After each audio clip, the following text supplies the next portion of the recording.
Innanzitutto, Eccellenza, grazie. Excelência, obrigada por nos conceder este tempo. Gostaria de perguntar se o senhor poderia nos descrever o trabalho da Pontifícia Comissão para a Tutela dos Menores da Igreja Católica, da qual o senhor é secretário. Llevamos 11 años como Comisión Pontificia. Há 11 anos, somos uma comissão pontifícia, uma instituição criada pelo Papa Francisco. Somos encarregados na Igreja Universal das políticas de prevenção e fazemos isso através das diretrizes universais nas quais estamos trabalhando. E também por meio do relatório anual. Já estamos na segunda edição e trabalhando na terceira. Acompanhamos as conferências episcopais e prestamos assistência a algumas delas que precisam de ajuda. Fazemos isso com uma iniciativa chamada Memorar. Para nós, como Comissão Pontifícia, é fundamental ouvir permanentemente as vítimas.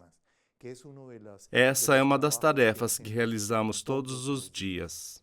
Si nota talvolta una Às vezes, nota-se uma separação entre a missão da Igreja, que é levar a palavra de Cristo, e a cultura da proteção, que a própria Igreja promove e desenvolve. Quais são as raízes evangélicas da proteção da pessoa? Cuando hablamos nosotros de tutela, de protección, Quando nós falamos de tutela, de proteção, de prevenção, estamos falando justamente da raiz do Evangelho. É impossível separar uma coisa da outra. Tem um trecho bíblico que me impressiona muito. É o texto de Mateus, no capítulo 25, onde Jesus não apenas convida a sermos muito sensíveis em relação às pessoas vulneráveis, mas ele mesmo se torna vulnerável. Eu era estrangeiro e você me acolheu. Eu estava doente e você me curou. Eu estava com sede, com fome, e você me deu de comer, me deu de beber. Ou seja, o próprio Jesus se torna frágil e vulnerável. No centro do Evangelho está essa sensibilidade para proteger, salvaguardar, preservar a pessoa humana. Ou seja, o anúncio da palavra está intimamente ligado à proteção e à salvaguarda. É impossível separar uma coisa da outra. Quando na igreja falamos de inculturação, estamos falando também de uma inculturação da salvaguarda, da proteção. É por isso que o maior escândalo é justamente quando um desses menores, dessas crianças, desses frágeis, é violentado, é abusado. É um escândalo terrível.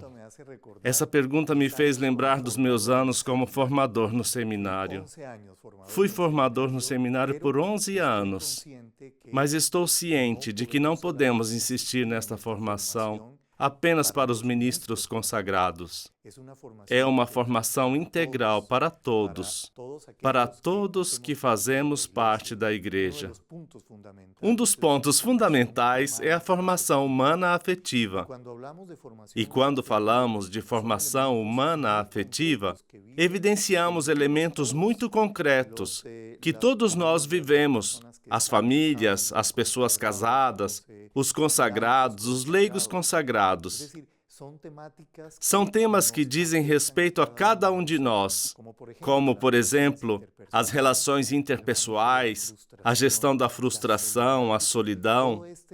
Todo esse mundo relacional que deve ser formado integralmente em cada um de nossos processos e em cada um de nossos trabalhos como membros da Igreja, é um elemento fundamental sobre o qual insiste o Sínodo sobre a sinodalidade. Grazie.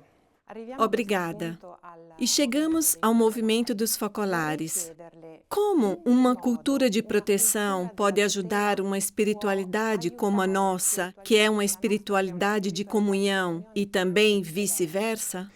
Yo agradezco muchísimo al movimiento focolar que Sou muito grato ao movimento dos focolares, que fez parte deste segundo relatório anual.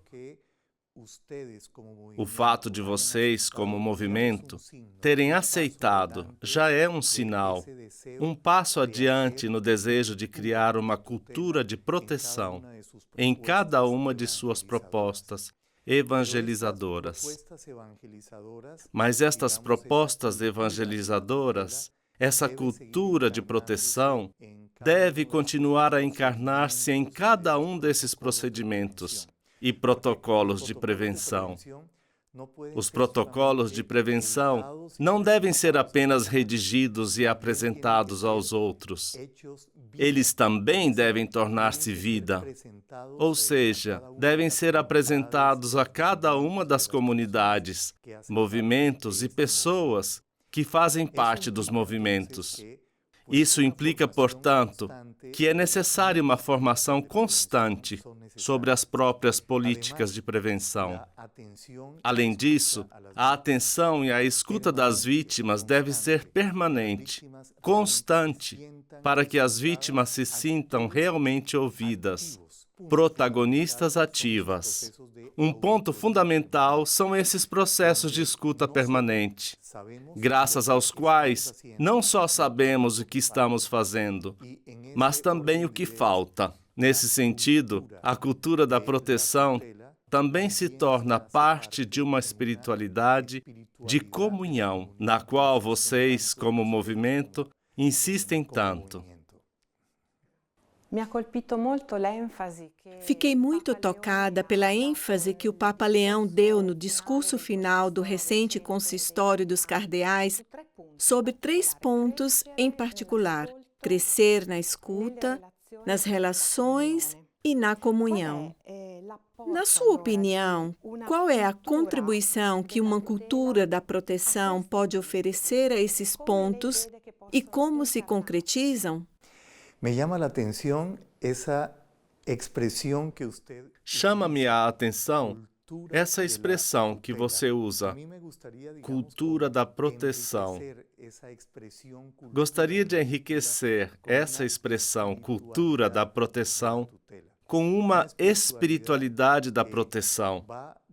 Uma espiritualidade que se relaciona intimamente com a comunhão, com uma espiritualidade de comunhão, na qual é necessário que as duas interajam cada vez mais em nosso trabalho e em nossas experiências evangelizadoras.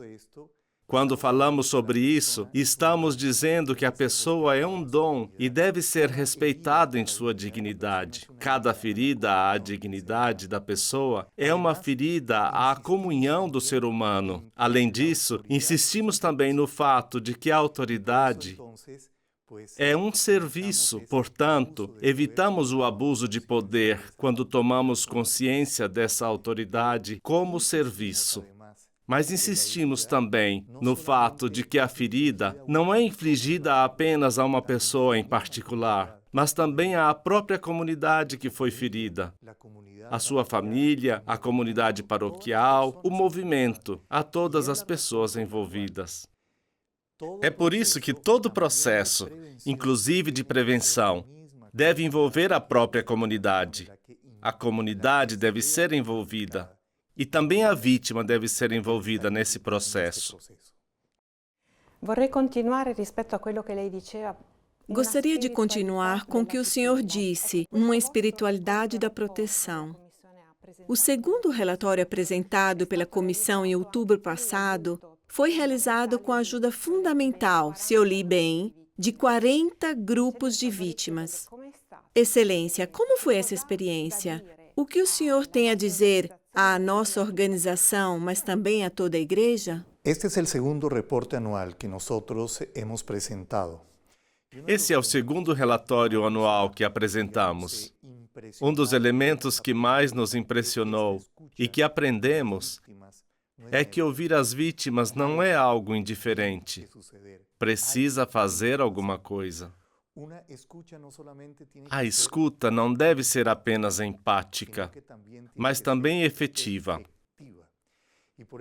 É por isso que a escuta em si faz parte da reparação integral, do processo de reparação integral, não se limitando apenas à escuta. Por isso, insisto no fato de que as vítimas não sejam apenas ouvidas com empatia, mas também envolvidas nos processos de reparação, de evangelização e, obviamente, também nas políticas de prevenção. Insistiria na comunicação. Deve ser uma comunicação estratégica. Uma comunicação que vaya em todos estes processos. Uma comunicação interna e externa que acompanhe todos esses processos. Às vezes fazemos coisas, apresentamos propostas, mas não as comunicamos adequadamente. De fato, falando de todos esses grupos de escuta e dessas vítimas que ouvimos no segundo relatório anual, praticamente todas nos disseram que um dos pontos fracos da igreja é justamente esse, a comunicação. Que não se sentiram ouvidas e que nos próprios processos de comunicação, às vezes a linguagem que usamos não as fizeram sentir compreendidas. Elas não se sentiram ouvidas e não se sentiram acompanhadas. Insistiria nesse tema. Eu insistiria neste tema. Obrigada, Excelência. A vocês também, muito obrigado. A lei.